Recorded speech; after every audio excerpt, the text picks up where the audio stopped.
Oh, it's a sad day. We've got our last episode, Shilpa. That was me pretending to be sad because, of course, I know I'm going to see Shilpa again. But this is almost like Christmas Day, Shilpa, or that moment of getting the last episode from us, because this is episode 6 of our 6 gifts for Christmas. This one doesn't really feel like a gift, but it feels like a gift because we're making people aware of it, doesn't it? And given that Christmas will soon be upon us, the stress of all of that anyway could be particularly profound for this topic, the people who experience this next topic. So our next topic is about PMDD and severe PMS. So Shilpa, like we always do, let's define what on earth it is we're talking about. First of all, can I invite you to tell us what is PMDD and what is PMS? Because Shilpa, in case you've missed all the other 5 episodes, is a fabulous menopause specialist, but even more than that, she's an amazing community gynecologist and has worked in hospitals as well. So you're getting 2 for the price of 1. Some might say 3 for the price of 1 there. Who doesn't love a bargain at Christmas? So Shilpa, tell us about PMDD and severe PMS. What are they? Yeah, PMS. So PMS stands for premenstrual syndrome. I'm going to go through it in a bit more detail, but let's just do the definition. So yes, premenstrual being just before your period syndrome. So that's PMS. And if we talk about in cycles, you've got when you menstruate, so you're shedding your bleed. You have your follicular phase. So this is where you're getting all those eggs. You're getting multiple eggs, getting ready. You ovulate. So this is where your body's getting prepared to thinking about, is a pregnancy going to happen? Let's produce 1 egg and mature it along. And then you've got the luteal phase. And this is where it really prepares. Right, I've got 1 egg ready for you, sperm, and I want to get pregnant. So I'm going to do all these things, change all my hormones around, increase my progesterone, increase my estrogen, get ready for that pregnancy. And then those hormones go down and you bleed again. So what premenstrual, before your period means, in that luteal, that last phase I just talked about before your period, where all those hormones are changing, is when you get that syndrome. Is premenstrual dysphoric disorder. Dysphoric means predominantly psychological, so low mood, in some cases suicide, and we're going to talk about this, aren't we, Amantha, in a little bit. But so it's a severe form of PMS. Now, it actually comes from America. It's an American classification. To say briefly, because I don't want to go on about it, but basically they have this classification criteria. They have about 11 symptoms, of which you have to have 5 to get the diagnosis, of which 1 has to be psychological. So that's where the dysphoria comes into it. But we do use the terms PMDD for severe PMS. So those who've got really bad psychological symptoms, are they getting suicidal? But interestingly enough, and I'm going to signpost you to this because I don't want to forget, there's something called the National Association of Premenstrual Syndromes website. It's a very good website, lots of forums for patients, lots of information. Why I'm introducing it now to the conversation is they've changed their name from National Association of Premenstrual Syndrome to premenstrual syndromes, because what they acknowledge is everything I'm telling you now, everyone's so individual, aren't they? The amount of one symptom you get compared to someone else is different. The type of symptoms you get is different. And so that's what all those terms mean. Wow. So yes, so that's really interesting straight off the bat there. And I love the way that you described those 4 phases, because again, I mean, we've got amazing books. Like, I must just give a shout out for Dr. Nigat Arif's book, The Knowledge. I mean, I think every young person should have that book because I think it's absolutely beautifully illustrated. It's really well written. It really focuses in on cultural, ethnic differences as well. But it's so important as people that we understand that. And I use the term people because it's not just a woman's biology is not just relevant to her, it's also relevant to the person that she's engaging with, the person she's interacting with, if that's same sex, if that's a heterosexual relationship, cisgender, non-binary, everybody. Your biology is important, as we've discussed throughout this whole series. So I love the way that you described that. You're such a good describer anyway. But follicular, ovulatory, luteal, menstruating, and then background we go. And that still continues, doesn't it? Even in perimenopause, postmenopause, we still will have to a degree those background hormonal cyclical changes, even if we're not able to fully appreciate them and benefit from them, they do still happen in the background, even if you're taking things like HRT. But coming back to this then, were you going to say something? I was going to say, some people might be sitting here going, but I've got this. I don't just have it for 1 week before my cycle. The reason being, you've brought me to a very good point. Everyone's cycle's different. Yeah. Everyone's luteal phase is different in the length.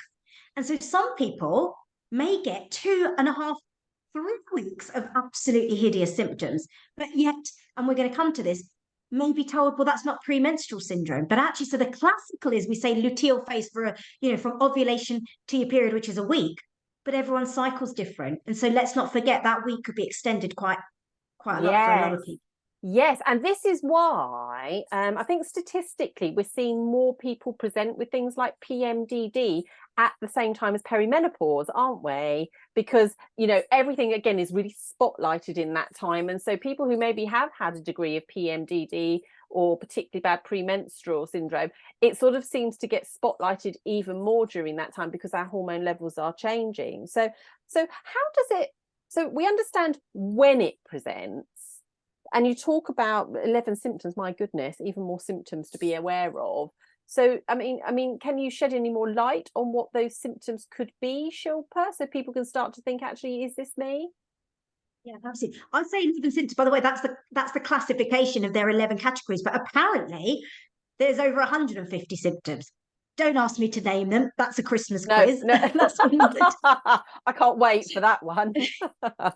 Okay, 150 symptoms. Wow. Again, I'm very systematic. Let's split it up. So the symptoms are the psychological. So we're talking things like mood swings, depression, feeling tired, suicidal. We've got behavioral symptoms. So this is things like lethargy, food cravings, not being able to sleep. We know, Amantha, how much have we talked about in all our podcasts about the influence of hormones on sleep? So sleep issues, and that's obviously can have a real domino effect on everything else, can't it? Yeah. And then physical symptoms. So things like bloating, breast tenderness, weight gain, headaches, acne. These are lots and lots and lots of symptoms. And people might be listening going, well, I can just have that now. I'm nearly in menopause having that. And so those symptoms do really overlap as well. Mm.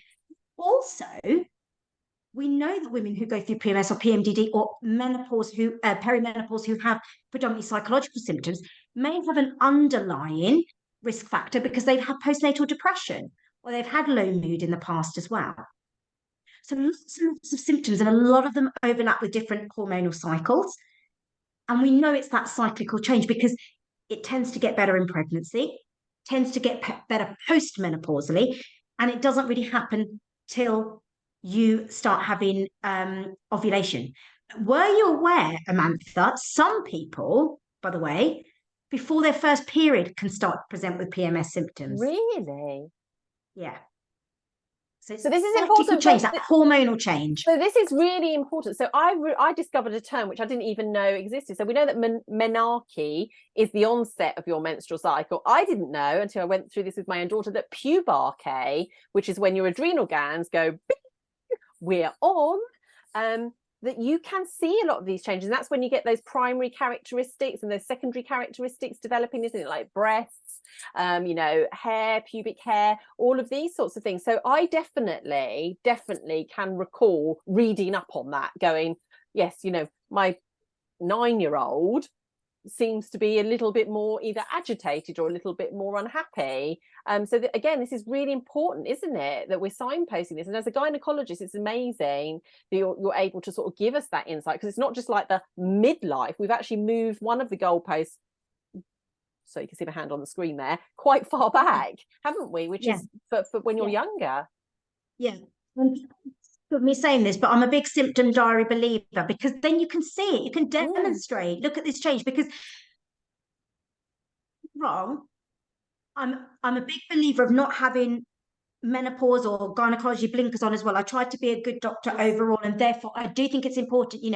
There's a stroppy teenage phase, isn't there? And there's but we have a lot of dismissal of that as well. Your teenager's just being stroppy, when in fact, if we kept a diary and saw, actually, no, this is a real thing I'm seeing at this time of month. It is definite. This isn't psychological. No. As me as a mum, there's a definite dip. There's a big difference. You know, aware obviously that there are changes that generally happen to teenagers or even, as I said, younger, but keep that diary. That diary is just so invaluable.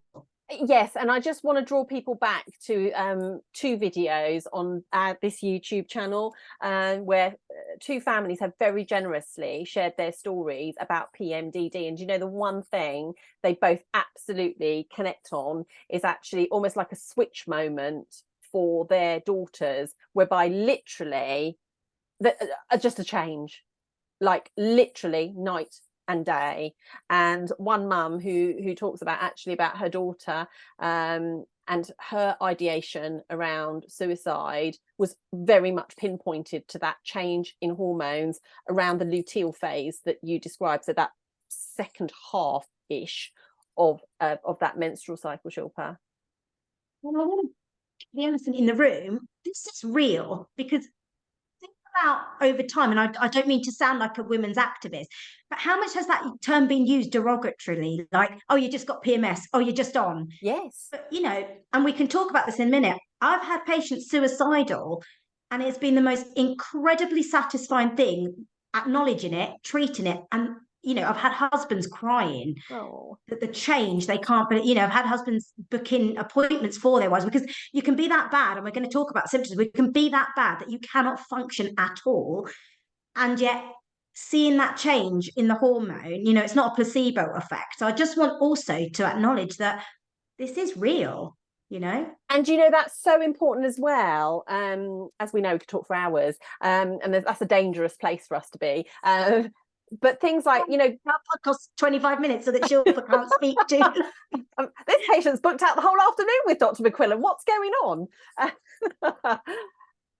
We know the British Standard 30416 also includes menstruation and menstrual health, because it's a continuum, isn't it? The life course of a person with female biology it's a continuum. So, you know, from the moment that we are menstruating and bleeding, there is the propensity for things to be complicated, as well as when we've stopped menstruating as well. And so workplaces do need to wake up to this. You know, I saw a post on Instagram. Jamie Lang actually had I think it was a TENS machine simulating period, cramping, pain. We just did an episode on endometriosis, so you can multiply that by about a factor of 1 million. And actually it is virtually impossible. And we know that menstrual pain can be equivalent to that of someone experiencing a heart attack. So actually we're both here to advocate. It's not about keeping calm and carrying on. It's actually around, you know what, it is so appropriate that you seek help, you seek support. It is not normal to be suffering through like that every month, is it? I think it's equally as important, loved ones, husbands, boyfriends, watch these videos as well, because you can have a big impact the more you understand. I'm glad someone like Jamie Lang did it, because he's a bit of a joker, isn't he? He comes across as a joker. Yeah. For anyone who doesn't know him, he was on Made in Chelsea, I think, wasn't he? That reality TV show. And he was very much a joker person. So I think people like that, it's important, does it? Because he's somebody taking it seriously that other people like him, you know, I don't want to stereotype him because I don't know him, but, you know, maybe one day he was a bit like, oh, you've just got PMS, or you've just got periods. And it takes someone like that to do it, to realize, okay, these things are real. So I always say when I do talks or do videos, it's just as equally, please bring your men, husbands, employers, get everybody to watch it, because then the more educated we are, the better, more efficient people are at work, and there's more communication with everybody to help, you know, support people. Exactly. We know statistically, do you know the divorce rate is highest in same-sex partners? So if you have two women in a relationship, Shilpa, statistically the rates of divorce around the time of menopause is higher. So you can imagine if that's, you know, you're going through premenstrual times together as well, that is really, really tricky. So, you know, whenever we're using this terminology of partners, we're including everybody, aren't we? You know, because we are inclusive in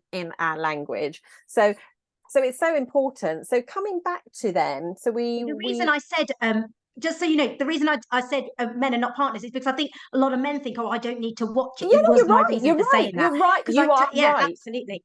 Yeah, no, exactly. And but that's the thing, isn't it? Again, I think the narrative socially are women's stuff, switch off.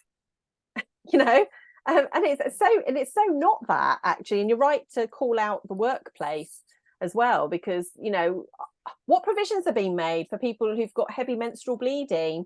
You know, we know 40% of women, people with female biology, will actually have really heavy menstrual cycles. You couple that with all the psychological, you know, the physical symptoms that you're talking about, that is going to affect your behaviour. Are we then hauling those people into disciplinaries? Are we sidelining those people in work? Are we not putting them forward for potential promotion, again, because of something that's outside of their control? So I would like to signpost that for people a little bit. So it should be taken more seriously. Can you talk to us a little bit then? So I just want to just make people aware we are going to talk about the topic of suicide, because I know that can be triggering for people. So if people wanted to just pause this for a moment, how is this biology affecting ideation around suicide? Do we know what's happening there, Shilpa? It's the fluctuation in that hormone, isn't it? Like anything, with our lack of estrogen or changes in hormone that we're getting. So we still don't know. I've got to say, the cause itself has to still be identified. We've still got lots of research to do. We don't know that. What is key that we know, it's cyclical ovarian activity that's causing it. So it's a fluctuation in the different hormones that's causing it. And so what's happening is, if I give an example, your lack of estrogen, your lack of progesterone, what's happening is those receptors are in every part of the body. And if we can give an example, one example is the brain. Yes. And we know frontal cortex, for example, is where our mood isn't it? It's where our cognition is. And so when we're losing receptors or fluctuation in those receptors there. So it's this bit here, isn't it? We know that this is your front, this is the front of your brain, this is the back of your brain. And so this is a hemisphere, this is just one half. So the area that Shilpa's talking about is really sort of here, isn't it, Shilpa? Yeah. So the amygdala and the frontal cortex is where our mood receptors are. So can you imagine if you're getting hormone fluctuations that influence those areas of the brain? Yeah. You're going to get that. Then don't forget the psychological impact of things like the other symptoms, like so the behavior on the physical symptoms. You're putting on weight, you're getting acne. I'm 45 and I'm developing acne. What's this about? I've never had it in my life. Yeah. I'm 45, I'm gaining weight. I'm craving sugar all the time. That has a huge impact psychologically as well, doesn't it? And so you can imagine this escalation. So it's the psychological impact of symptoms that can make that worse. But the hormone change itself, because of the receptors in the brain, can lead to suicide as well. And that is that out of control bit, isn't it? That's that you can't help if your hormones are doing it unless you get the help and the treatment you need, as well as you can get to a point where your psychological impact can escalate as well and end up in that position. Absolutely. And I would like to also add, so when we do our talks in the workplace and with one-to-one, we always talk about the amygdala here, this black bit, because the brain is brilliant, but it's also quite simple in its approach, in that actually you can't be making stress hormones like cortisol and making an adequate supply of your own sex hormones. It's usually one or the other.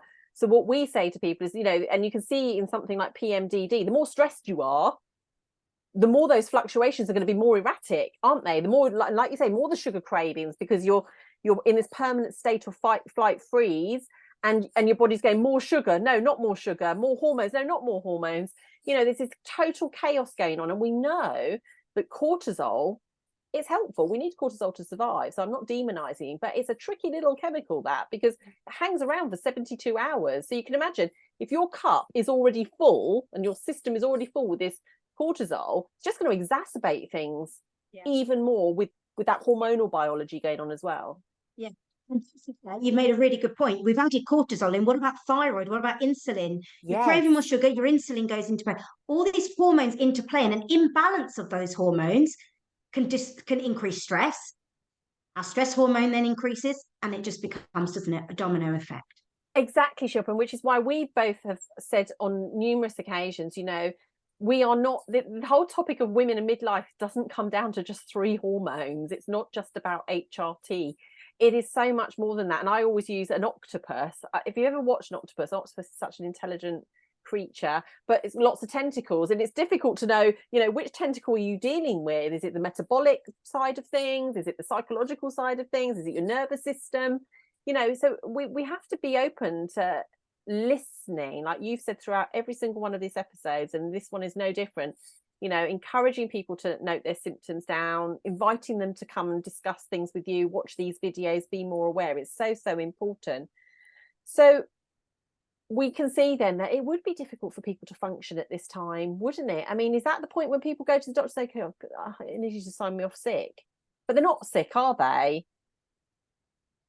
Well, I mean, you say they're not sick, you can get to a point, can't you? You know, what's feeling suicidal? What's been to the point where you end up diabetic because you're craving so much sugar? What's stress? You know, this is, but these are all this is all down to hormonal. It's always thought, isn't it, that PMS is, you know, you can end up feeling suicidal or low mood because of your symptoms, but people are forgetting the fundamental underlying issue is our hormones are causing this. It's out of Exactly. control. This isn't in your control. You cannot, you know, and whenever I talk about treatments, I always separate them, don't I? Lifestyle, what you can do, medication, what you Yes. can do, non-hormonal. But ultimately, the cause of PMS is a hormone fluctuation.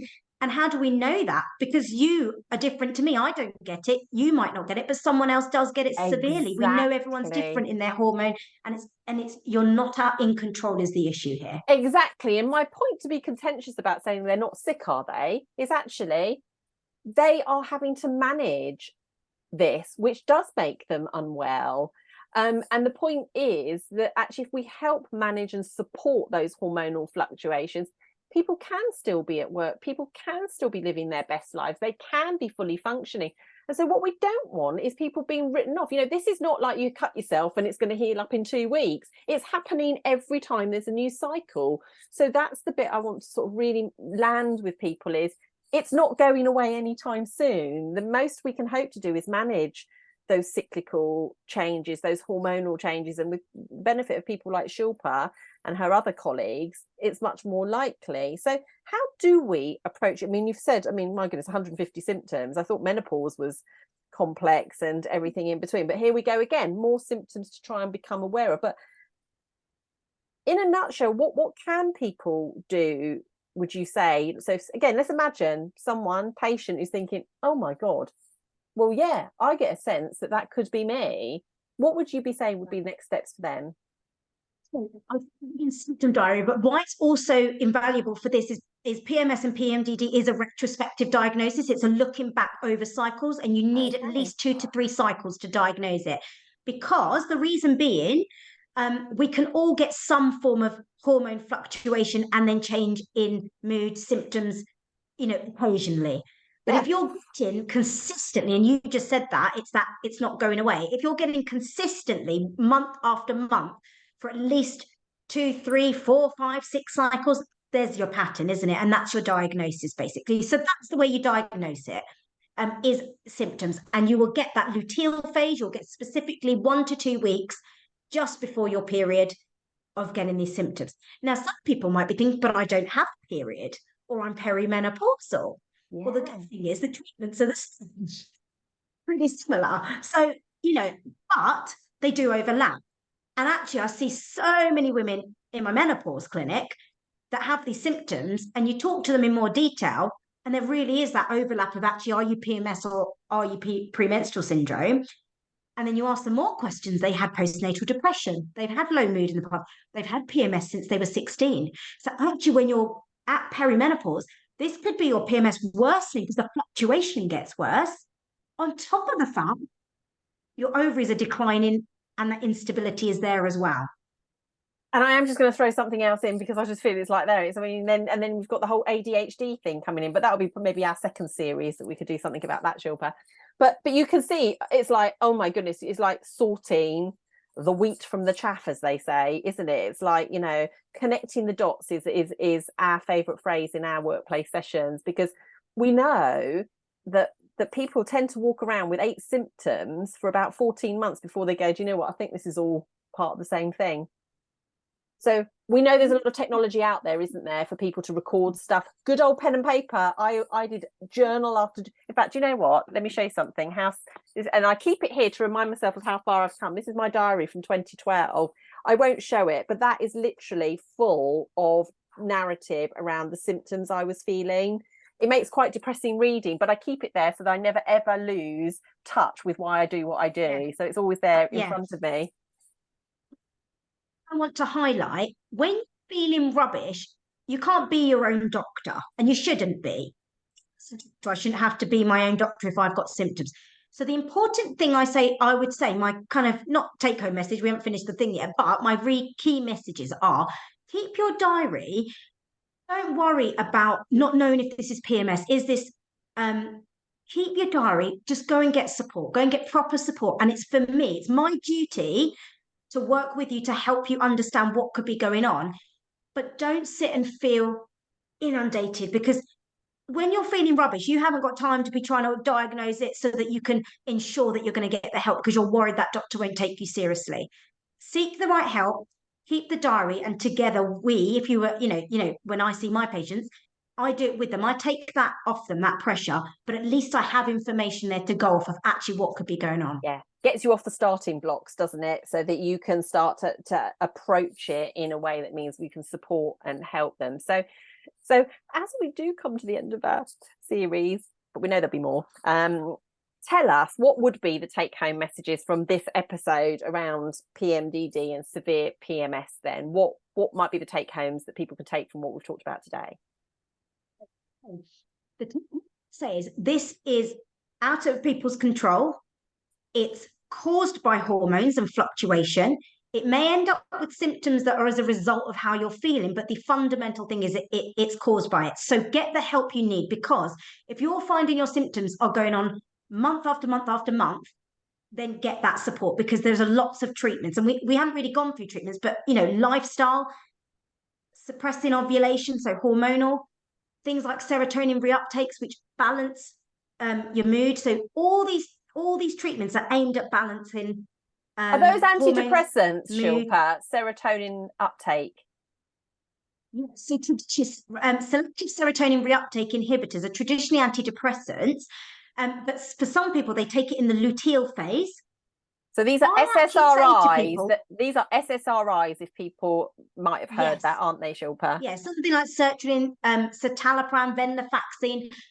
Some people take it for the luteal phase, but I actually say a lot of good benefit I get from patients is taking it throughout the whole month. Okay. So that you're not. Well, the reason that is one of the recommended ways, but you can take it in the luteal phase, because if some people, it's all about fluctuating hormones and fluctuating mood. I try and just say, let's try and balance your whole across the month. Because they're already sensitive to these changes, so that makes sense, doesn't it? A bit like with the endometriosis episode that we talked about, so to flatten it out a little bit, get some predictability and consistency going there, the body sort of accommodates that. So yeah, that really makes sense. So yes, I've written down take-home messages so far. If it's out of your control, it's about hormone fluctuations, there are treatments available. Obviously we always go for those pillars of health around lifestyle, because that's a better long-term positive effect for you, and things do nearly always improve under that. But then if not, SSRIs. Anything else? I want to just quickly say about the lifestyle. So specifically, you might have heard things like Agnes Castor. Yes. So this is something that is Chattersbury. And actually what the theory behind it is, it might have some progestogen effect to increase progestogens and so stabilize that hormone. So that a lot of my women patients do say that they get benefit from. The other thing is B12 complex. You might be able to answer this better than me. It's to do with neurotransmitters and benefiting in that sense. And then reducing stress through, again, inflammatory foods, less sugar, less of those refined carbohydrates, because what they do is they give you a rapid release of insulin and glucose, and then you get that slump, you get that energy slump. So those things.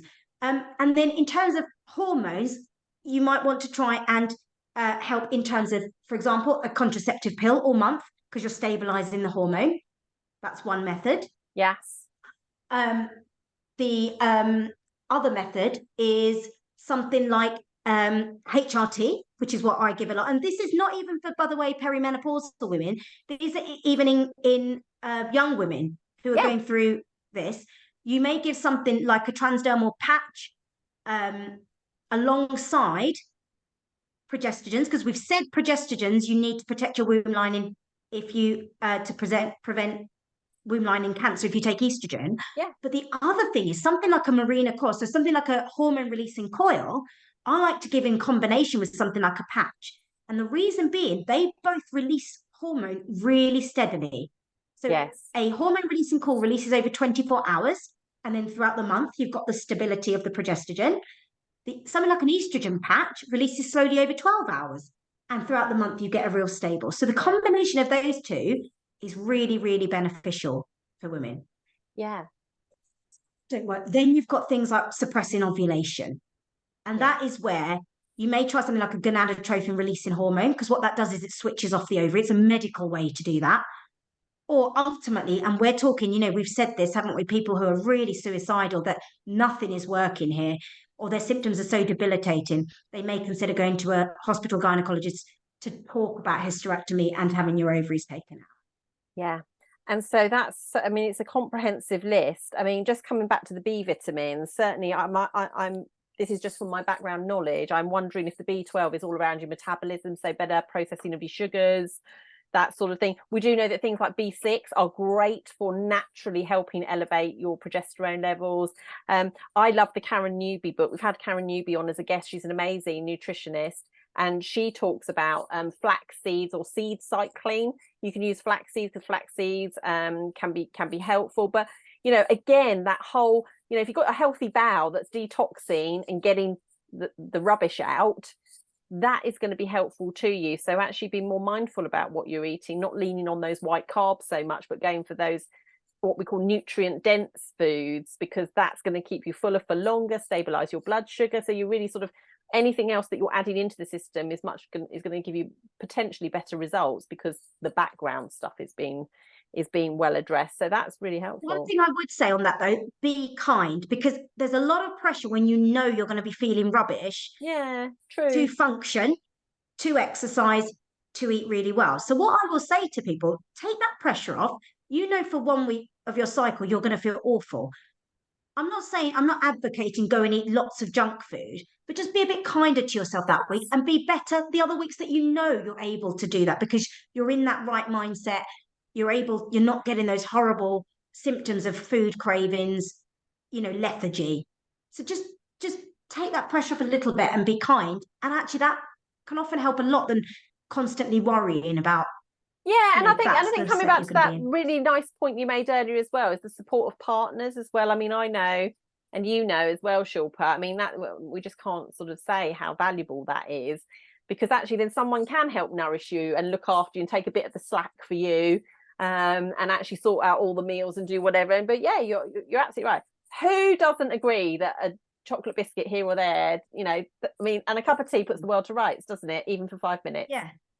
And that thing about the partner as well, if any partners are watching this, or employers, then it's really important, because I've had partners contact me for booking their appointments, because their partners have been so suicidal they can't function, let alone the thought of going to get help. And so partners will book the appointment and come with them, provide that support, and together we've really, I've had some amazing women who've got so much better, and it's just been so rewarding to see. But why I'm saying that is just to highlight, don't forget, when you're feeling this rubbish, you may not even want to go and take that step to get help. So if you've got someone supportive who can do that for you, that will also be amazing. Absolutely. And yes, coming back to the workplace, so before we sort of wrap up, I mean, it's so important. I mean, Shilpa and I are just delighted to come into workplaces and talk about things. There's probably nowhere we wouldn't go, is there, Shilpa, to talk about this thing, either individually or collectively. Snake pen. Yeah, exactly. A snake pen.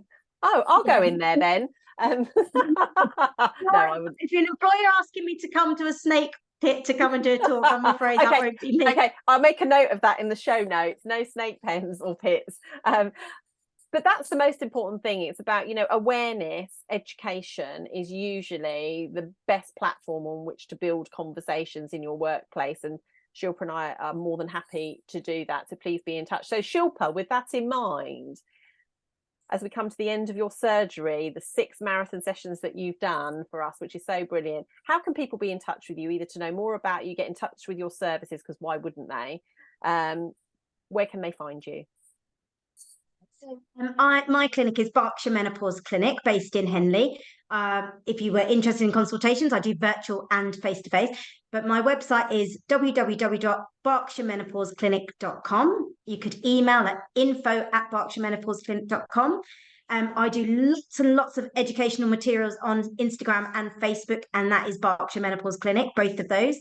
And then on LinkedIn as well, I'm Dr. Shilpa McQuillan. And I also write for a newspaper and a magazine, and all those links are on my website under my resources section. I've got heaps and heaps of free education material I've written if you were interested. And that's how we found each other, isn't it? On LinkedIn. So it's great. So all that's left to say is we'll put all of those in the show notes, and we would encourage people to take a look at those 6 episodes, because we've covered so many things. So just to recap, we did our 101, didn't we? We did our menopause 101 as our first one. We did intimacy as our second one, ethnicity as our third, 101 gynecology, because you're both, endometriosis, particularly close to my heart in my family, and PMDD and severe PMS. But there's so many more topics we could talk about, right, Shilpa? So if you've liked this, please give a thumbs up, a like, subscribe to the YouTube channel, go follow this amazing human, because she's absolutely brilliant. And even better than that, take up some of her services, because I'm pretty sure you'll be glad you did. And follow her, writing such amazing articles. She's so good, isn't she? What's not to love about Dr. Shilpa McQuillan? But for now, Shilpa, we have to bring our gifting to a close. The shop is shut. Until next time. So thank you so much for doing this with me. I've had a great time and I've learned so much from you. Christmas. Yeah, and happy Christmas to everyone. No baubles this time, but maybe next time. Thank you so much.